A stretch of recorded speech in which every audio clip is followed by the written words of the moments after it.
참 서울의 한 도심에서 이런 일이 대낮에 벌어졌습니다. 홍순빈 아나운서. 네, 서울의 도심에서 대낮에 한 남성이 갑자기 어디론가로 뛰기 시작하는데요. 말 그대로 분노의 질주였습니다. 이 남성의 모습을 확인해 보도록 하겠습니다. 네, 대낮에 한 남성이 꺼내든 물건에 주변에 있던 사람들이 소스라치게 놀랍니다. 남성이 흉기를 휘두르니까 다른 사람들이 황급히 달아나는 장면인데 또 다른 남성에게도 다가가서 흉기를 휘두르고요. 저 남성이 이제 또 어디론가로 뛰기 시작합니다. 뭐 저렇게까지 화가 날 이유가 뭐가 있을까 싶은데요. 여기에서도 지나가던 한 여성에게 흉기를 휘두르고요. 다시 어디론가로 뛰는데 이 남성이 간 곳은 서울의 한 구청이었습니다. 그 구청에 가서도 네. 시민 3명에게 흉기를 휘두르는데요. 네. 저 분노한 남성으로 인해서 그러니까 시민 6명이 이날 피해를 입게 된 겁니다. 네. 근데 일단 화면상에는 저 사람이 분노한 건지 뭔 건지 술을 먹은 건지 뭔지 이유는 모르겠어요. 근데 어쨌든 지금 홍수민 아나운서 분노했다고 설명하는데 왜 분노했는지는 나중에 저희가 한번 짚어볼게요. 그런데 김복준 의원님. 하마터면 큰일 날 뻔했습니다. 지금 화면 CCTV 화면 화질이 좋지는 않아서 흉기가 자세히 보이지는 않았는데 도대체 어떤 흉기를 들고 있었다는 거예요 지금? 이거 뭐 흉기를 뭐 구체적으로 밝히기는 좀 네. 뭐 불편하겠지만 하여튼 뭐 그 상당히 위험한 흉기 맞고요. 네. 지금 얼핏 봐가지고는 뭐 조금 전에 우리 홍순빈 아나운서께서 분노 얘기하셨는데요. 네.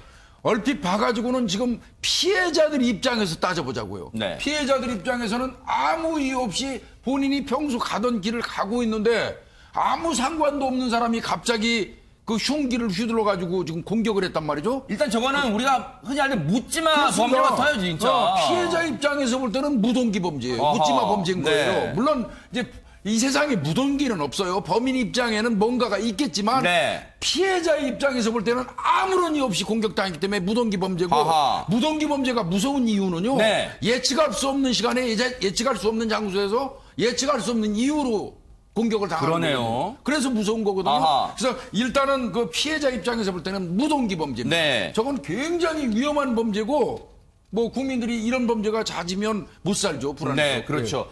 그런데 김호인 변호사님 앞서 그 CCTV에 찍힌 모습 보면 물론 화질이 그렇게 좋진 선명하진 않았습니다만은 공격을 당하신 시민분들이 소스라치게 놀라면서 자신의 어떤 이 다친 부분을 좀 잡는 듯한 모습도 보이는데 상처, 피해 정도가 어느 정도였습니까? 네, 지금 저 가해 남성이 총 6명의 시민들한테 흉기를 휘둘렀는데요. 아하. 그중에 4명이 이 흉기에 의한 상해를 입었다고 그래요? 해요. 근데 아이고, 그중에 2분은 한 분은 이제 얼굴과 목 쪽에 5cm 그리고 한 세상에. 분은 15cm의 자상을 입었고 이제 굉장히 깊은 상처 같아요. 근데 네. 나머지 2명은 경미한 부상인데 그나마 불행 중 다행으로 최종적으로는 생명에는 지장이 없으신 상태라고 천만다행이에요, 합니다. 천만다행 진짜.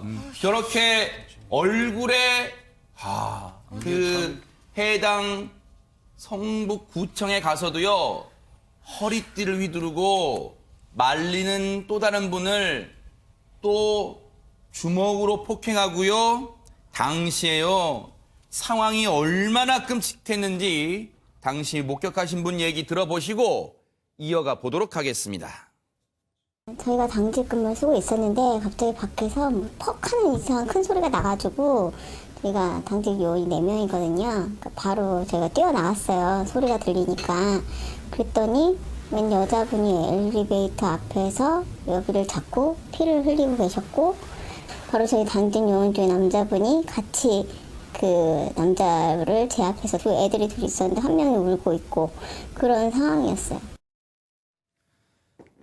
보니까 저렇게 앞서 CCTV 보면 길거리에서 행인 4분에게 저런 무차별 공격을 한 다음에 성북구청으로 갔잖아요. 거기서 로비에서 구청 로비에서 거기 계시던 민원인 분들한테도 무차별 공격하니까 한 6분 정도가 피해를 당하셨나 봐요. 그러다 보니까 저 갑작스런 공격에 방어할 틈도 없었을 거 아니에요. 그러다 보니까 피해가 컸는데 그런데요, 김동철 교수님.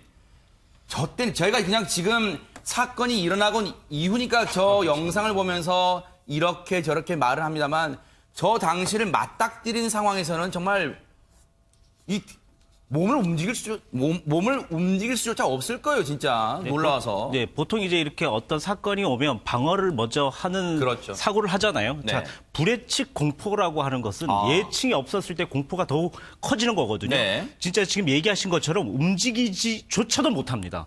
자, 이런 부분들이 결국은 그 상황 이후에 염려증이라든지 사회 공포증이 만들어지기 때문에 네. 상당히 이제 위험하다라고 얘기할 수는 있겠습니다. 네.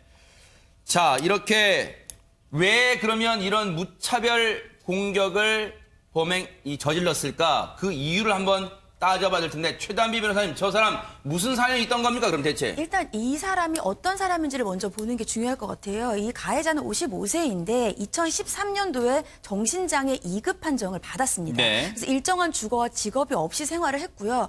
경찰이 이 가해자의 소지품에서 네. 기초생활수급증과 정신장애 2급 장애인증을 발견했어요. 네. 그 얘기인즉슨 이분은 기초생활수급비를 받고 사는 사람인 겁니다. 구체적인 직업이 없기 때문에 이 기초생활수급비가 거의 본인의 대부분의 그 주된 수입원이겠죠. 그런데 네. 이 사람이 이날 이렇게 분노를 하고 무차별 범죄를 저질렀던 이유가 바로 기초생활수급비를 받지 못해서 불만을 품어 이런 범행을 저질렀다라고 밝혔습니다. 아하. 그런데 더 좀 당황스러운 건요. 네네. 경찰이 조사해 본 결과 이 가해자는 계좌가 2개가 있었어요. 아하. 이 2개 중에 하나로 항상 일정한 날짜에 기초생활수급비가 지급이 되는데 네. 이미 이 범행을 저질렀을 당시에 이 계좌 중 하나에 기초생활수급비는 이미 입금된 상태였습니다. 하하.